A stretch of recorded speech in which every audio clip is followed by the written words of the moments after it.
The professionals don't always know the professionals don't know everything, and sometimes they don't know anything. You cannot look at a person with a badge or a credential and assume they know what is best.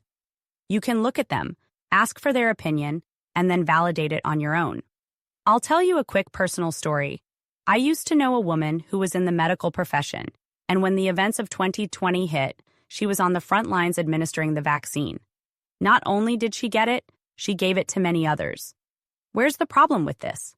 When I told her about the data and the research and how harmful it was, she acknowledged she knew nothing about it, but had simply gotten it herself because she was excitedly looking forward to going on a trip with a man she had literally just met. This means a professional did no research and was willing to subject her own body to experimental drugs she knew nothing about to go on a date. And worse, how many other people likely assumed she knew all about what she was administering? This is not an isolated case. If you are into biohacking, you are likely highly educated on the systems and processes your body runs. For those who have joined the biohacking hype, myself included, it doesn't take long to realize you suddenly know more than the doctors.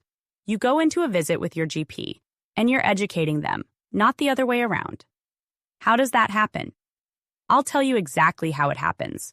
As a new and enthusiastic individual who has just learned about biohacking, you are likely excited. As we do with anything we suddenly find that we love, you probably went all in. You probably read all the current new books, watched all the YouTube educational content, and likely heard all the hit podcasts with all the leading experts. Suddenly, you're a mini expert. You are now highly educated on the body, just like that. This is actually how it happens. You may be one of these people, and if you are not, you know one of them. Everyone has that friend who got hooked on biohacking and learned everything that was to be learned at that moment in time. They have all the books, they belong to a cold plunge group, they go for infrareds, and they track their brainwaves in meditations. So why aren't high levels of GPs as educated? Because they are not excited about the topic. They aren't spending all of their off hours keeping up with everything to do with advancements in biohacking. They prescribe prescriptions. They likely went to school 10 to 20 years ago and learned what was current at that moment in time. Well, let me tell you, things are radically changing when it comes to health, and the amount of amazing information you can learn about the body and/or buy devices to track your own body is immense. You do not need to rely on professionals. Professionals are not gods. They know what they know, which may or may not be current or outdated information.